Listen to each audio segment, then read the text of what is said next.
Hello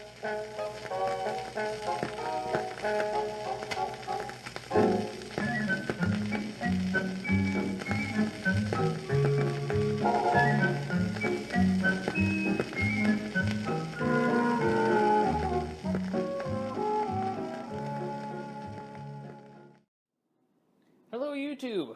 Back again here with another eBay review on an item that I purchased.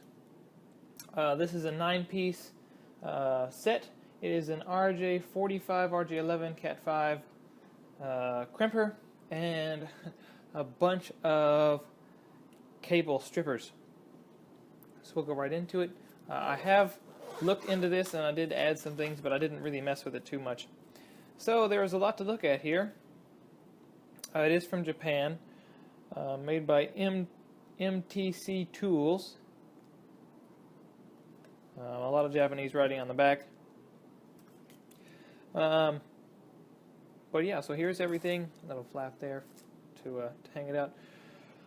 So we'll go ahead and start with the things that I know exactly what they are, and I know what most of all this stuff is. Are these two screwdrivers. These screwdrivers are actually really nice.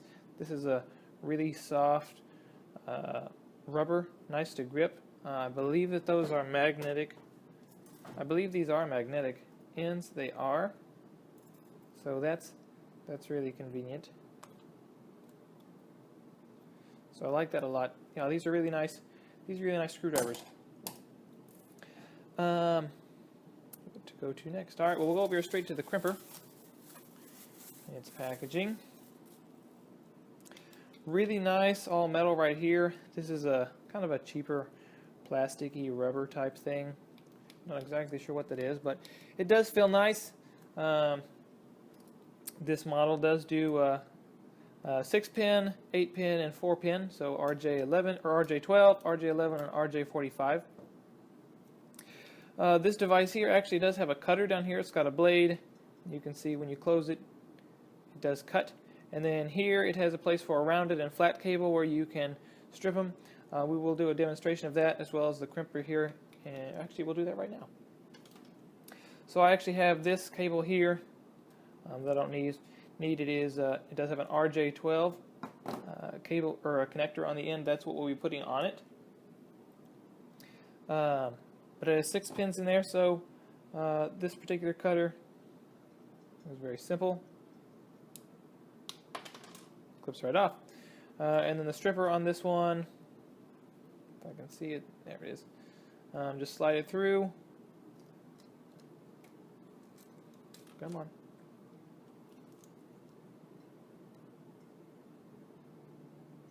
I believe this one's made more for four connectors. But that one does strip. I do like that one a lot. So we'll go over here to this one here. Here is another stripper and cutter. Why do we need one on this device, one here, and then one here? I'm not sure, but that's what came with it. This one should be able to. I'm not going to test the cutter because I can tell that that is going to work. But I can just put this in here like this and. Come on. I know you can do it.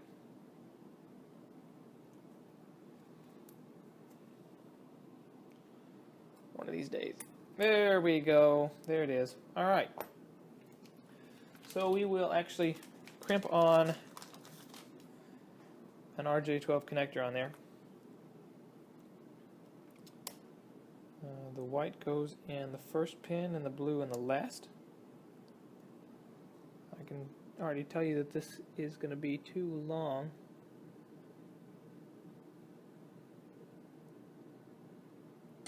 Yeah, this one was going to be too long, so I'm going to go ahead and cut this down to size. Probably about right there. That's where it all needs to go.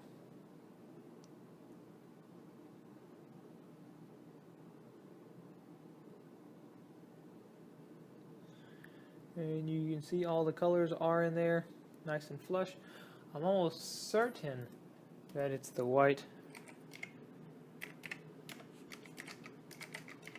I do want to make sure that I give the right information though.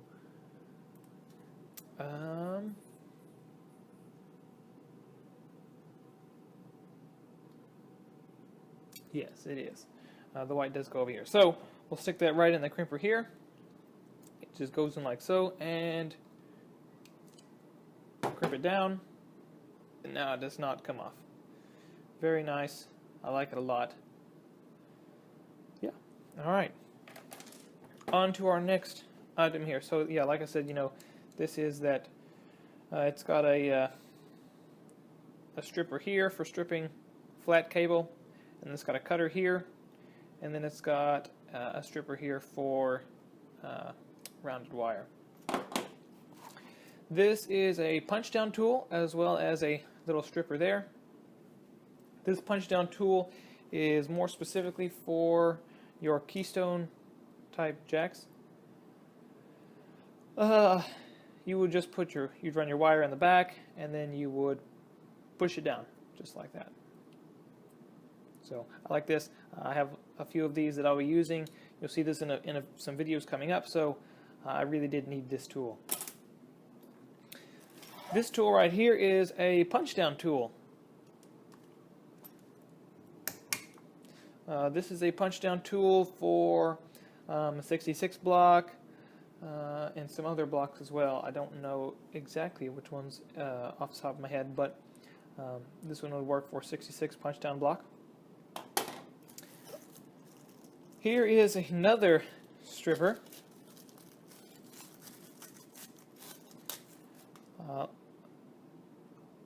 I haven't quite figured out how this one works in particular. If anyone knows and would like to leave information in the comments, I would greatly appreciate that, because so it comes with a little Allen wrench here to adjust these screws, and it has 3 blades inside.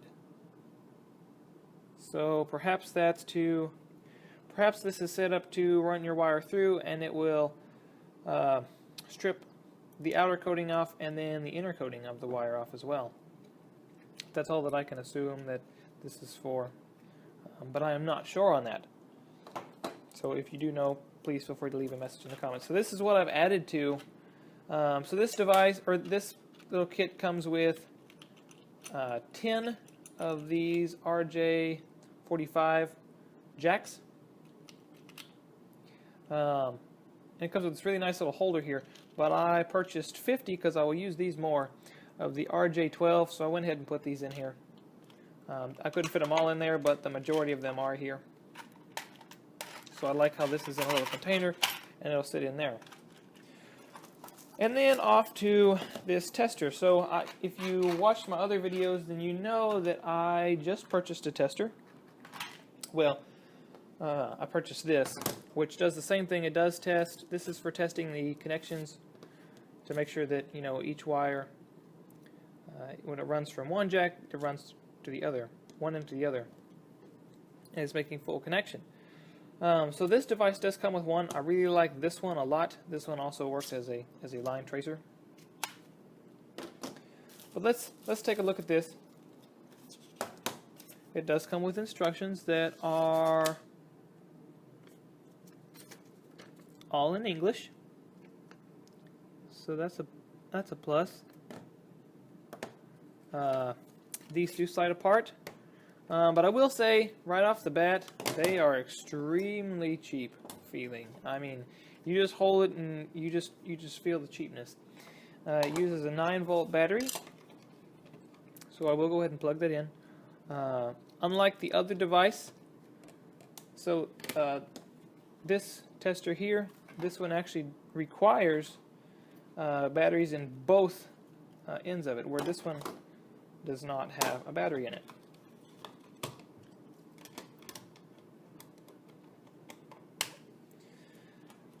So here is a little cable that came with the other set. So I actually we'll test this cable on this set first, just to see how it works, and then we'll test it on the other one. So you plug one end of your cable there, and the other end here.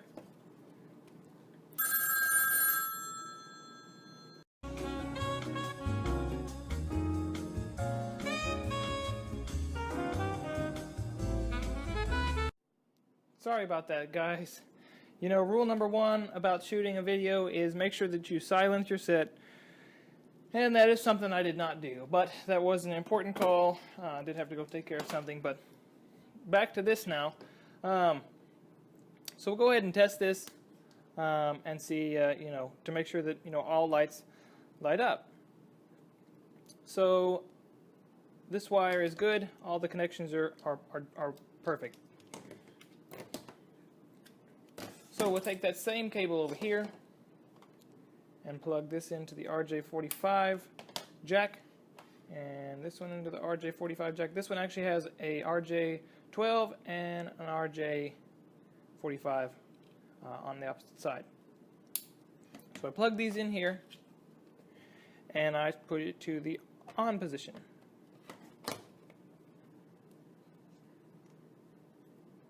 Well, okay.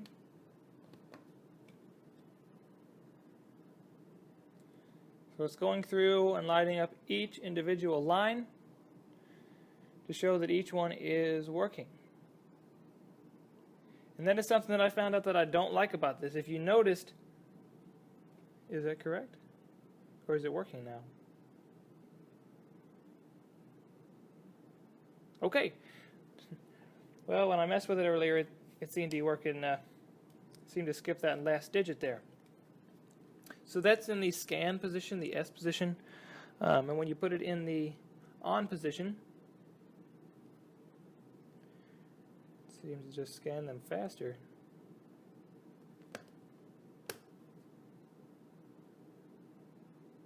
So I don't see any problems with this. It seems to work just fine. Let's test the test the Rj12 jacks on this. So we'll test it in this one first. We'll put this in the Rj45 actually because it just seems to make a little more sense when I use it. So we turn it on to test. You see that it lights up 2 through 7. So where we're using the Rj45 jack, it's just the first pin and the first wire and the 8th wire that aren't being used. So this is showing that that one is just fine. If we use that same cable, and this one here, we'll plug this into the Rj12 jack, and this one here into the Rj12 jack.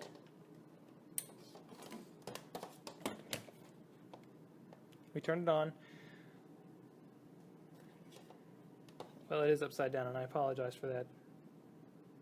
2, 3, 4, 5, missing 6. On occasion, it seems to skip out on the last digit, and that's what I was trying to figure out on the last. That's what I was trying to figure out on the last one, why it was working all of a sudden. We'll set this over to scan and see what we get there. And see, it's skipping the last digit, and it seems that this particular device does that sometimes for whatever that reason is. I'm not exactly sure, and that is what I don't like about this. So, you know, it's nice that it comes with this. If you really just are looking for something basic, you know, this would work just fine. Well, I don't know. I can't say that it worked just fine just because some of these digits don't show up. So in this instance, the 6th digit is not showing up where I know this cable works just fine. So I will definitely be using this tester over this one. I probably won't even leave batteries in this one just because I doubt that I'll ever use it. But that's that. I skipped it on the quality of some of this stuff a little bit. So this stripper, whatever it is for stripping in particular, this is made of a nice thick plastic, like it's not hollow anywhere. It's pretty nice. It's got a heavy-duty spring on it. Like that is pretty tough to push down. So that puts a lot of tension on the wire there, a lot of pressure. So I do like this one a lot. This is made of a pretty good quality. All these razors on all these devices seem extremely sharp. This little punch tool, it's made of a really cheap plastic. It kind of feels cheap. It does feel a little better than this does, but not by much. That razor is very sharp, as I would anticipate that it would be. It's fully, I mean, this does the job, but it's not the best tool. But it definitely does all right. This Punchdown tool, if you are buying this to get the Punchdown tool, you're buying the wrong device. I didn't show that it does have these little fold-out tools on the side. It's got a little hook there and a little flat slot, spatula, whatever you want to call it, there. I mean, I think this would do the job. I mean, it does cut, as you can see, but it's very cheap. This plastic feels less than this, and about equivalent, maybe a little less than this. So it's convenient that it comes with this tool. If you're only going to use it once or twice, maybe this would work out. But if you're going to be using this tool a lot, stay away from, well, purchase an additional Punchdown tool. The Crimper I did talk about. This feels great. This is really nice. The spring feels good. It's made of a nice material. It's well built. So I would buy it for this, and I would buy it for these screwdrivers, and I would buy it for the little holder too. So it cost me $20. I would also buy it for both of these. This is made of a different plastic than this one is. But this is like really rugged. I really like that. So I would buy it for these tools. And I'd actually go ahead and buy it for that one because this doesn't need it doesn't need to be too strong. That in the case, make it a really nice device. I paid $28 for this. It's pretty nice. Pretty nice for the $29. I'll include a link in the bottom if you're interested in purchasing this device. But if you are interested in it just for these two devices here, don't buy them. If you're going to get this, buy this one instead. And a Punchdown tool, they aren't cheap tools, unfortunately, but if you're going to be using it, don't just don't spare any expense. But yeah, so that's my review on the device. Really actually would recommend it for these tools here. So that's it. I'll see you next time.